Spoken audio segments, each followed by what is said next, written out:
Bom, eu me chamo Marcos Vilagóis, sou professor da Escola de Teatro da UFBA. Estou hoje desenvolvendo uma pesquisa que se chama O Canovaccio nos grupos de teatro da Itália contemporânea. Por que eu comecei essa pesquisa? Eu estou aqui para falar um pouco das etapas, dos processos que me levaram até essa pesquisa e o meu procedimento, o que eu fiz lá na Itália também. Eu já queria fazer essa pesquisa há muito tempo, né? Minha ideia era sair atrás dos grupos de teatro, de circo, de comédia dell'arte, com um motorhome e acompanhando os grupos e vendo como é que eles se desenvolvem. O que eles estão fazendo, o tipo de apresentação que eles fazem, né? Então em 2019 isso ficou mais forte para mim. Eu participava de um espetáculo chamado Sob as Tetas da Loba, direção de Paulo Cunha, na Escola de Teatro, pela Companhia de Teatro da UFBA. E esse espetáculo ele foi censurado. Ele foi invadido por 6 alunos com o argumento de que seria um espetáculo racista. O espetáculo ele era considerado racista porque, sob os argumentos dos alunos, tinha poucos alunos negros no espetáculo e os que tinham era em papéis subalternos, eram em papéis de presidiário, de empregada doméstica, enfim, né? Eu não estou aqui para defender nada. Negro na Bahia todo mundo é. Enfim, assim, tinha muito mais do que 5 negros. É verdade que aqueles talvez fossem de pele mais retinta. Aí eu fico me perguntando, né?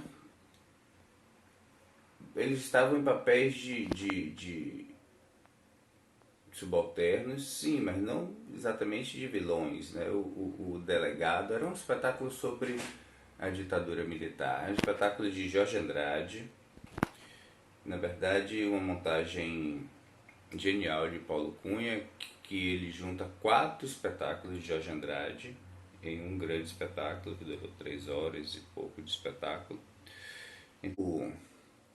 O Delegado, que era um grande vilão que quer retirar da freira uma confissão, ele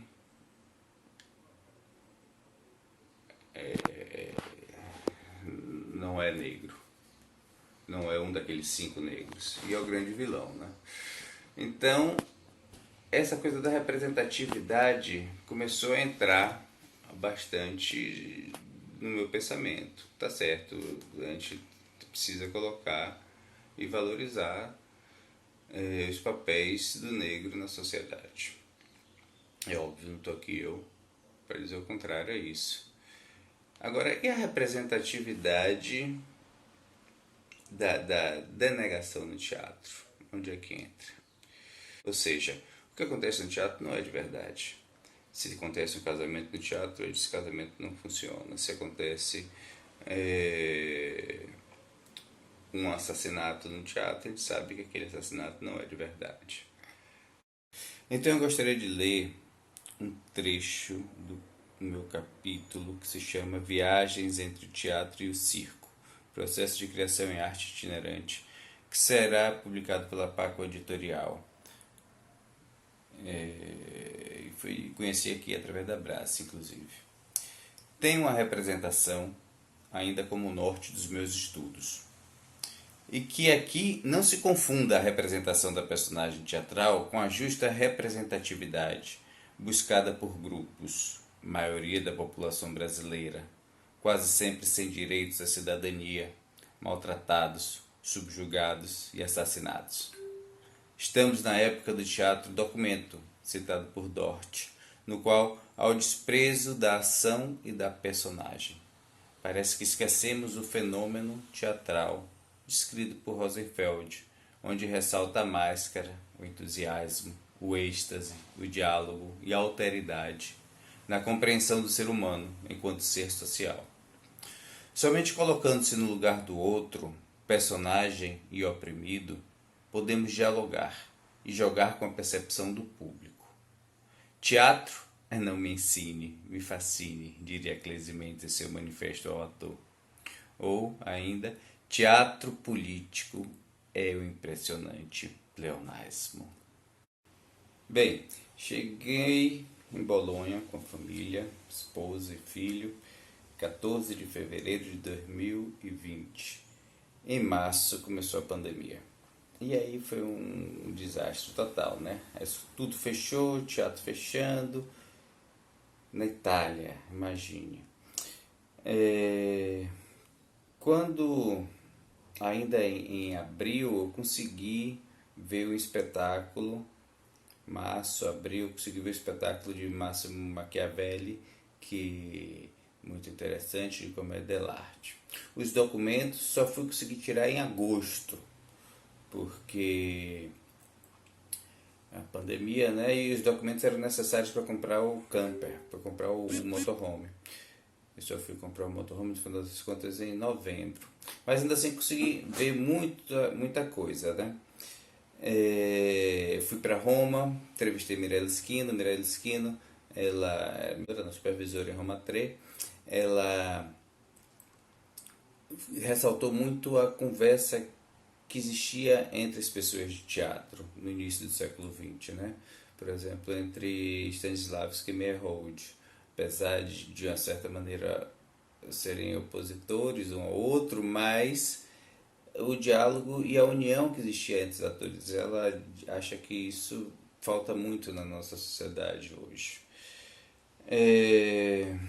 Depois fui numa Osano de Emília, fui no festival de teatro e circo, principalmente circo, de Ferdinando D'Andrea e Maila Sparapani, a companhia Nando e Maila, e vi alguns espetáculos lá, né? Bem interessantes esses espetáculos todos. Eles juntam muito a questão do circo, do teatro.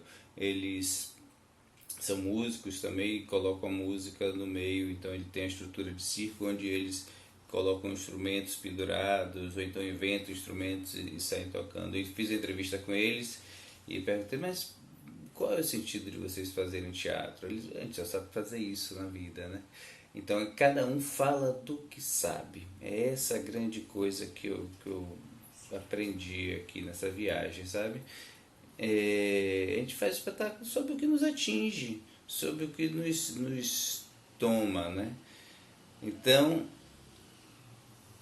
enfim, em seguida também fui para Veneza, entrevistei Michele Casarin, da Pantakin, ele falando da profissão dele, do teatro também, como o teatro é sempre político, como ele está sempre envolvido com política. Vi a Bienal de Veneza, tem a ver com política também, né? Aquele espetáculo lá, só que sempre com distanciamentos. Tinha improvisação também no espetáculo,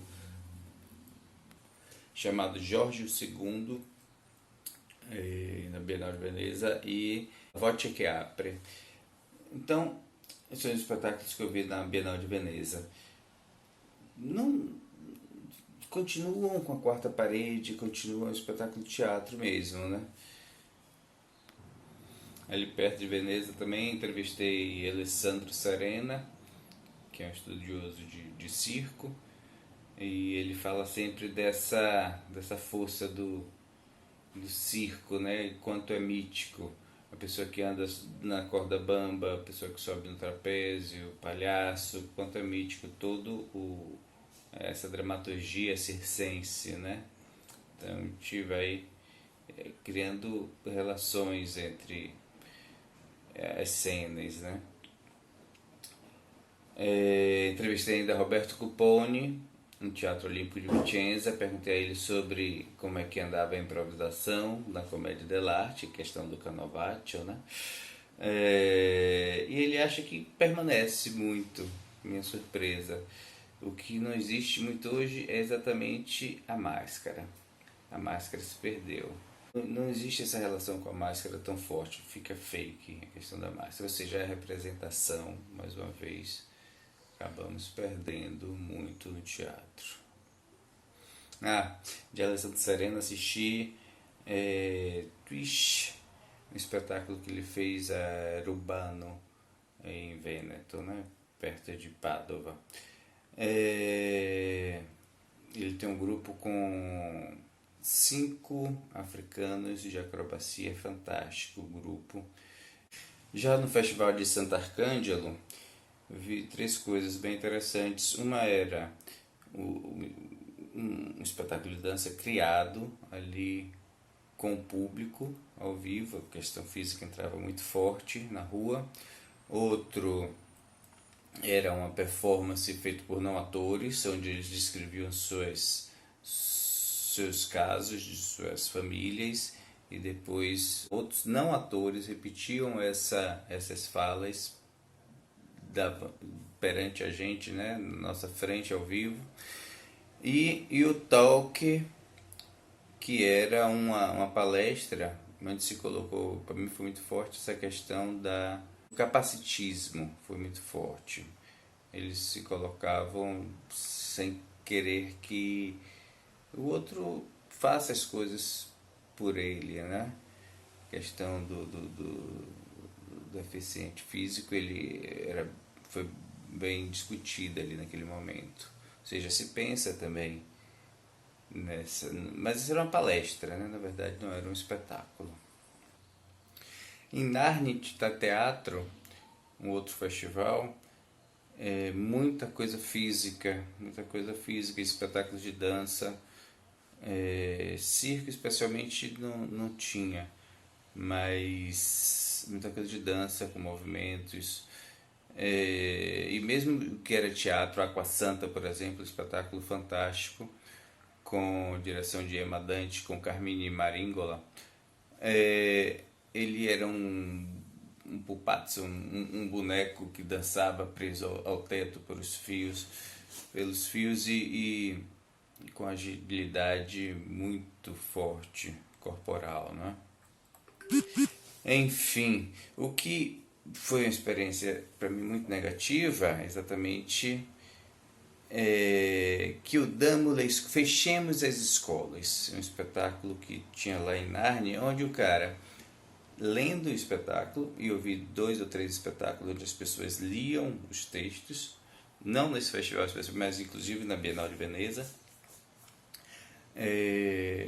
ele lendo o texto, era um monólogo, dentro da prefeitura, numa sala como a reitoria da UFBA, onde tem vários microfones, né?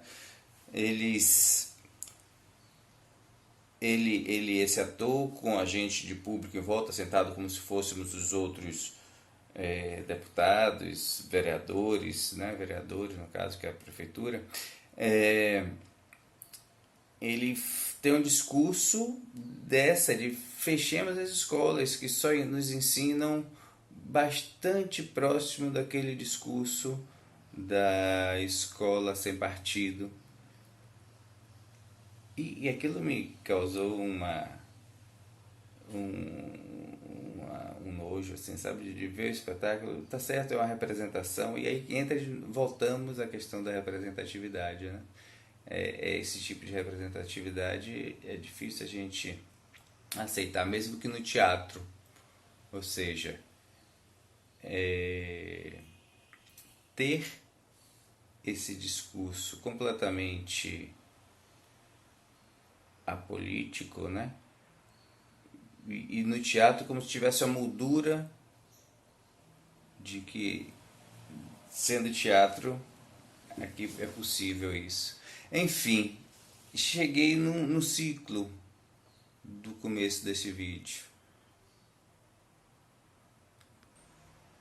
para dizer que a representação e a sua denegação, onde se envolve a representação de personagens e textos, deve ser também observada, tanto quanto a representatividade de personagens normalmente excluídos da sociedade. As duas coisas precisam ser trabalhadas em paralelo. É isso. Um beijo. Tchau.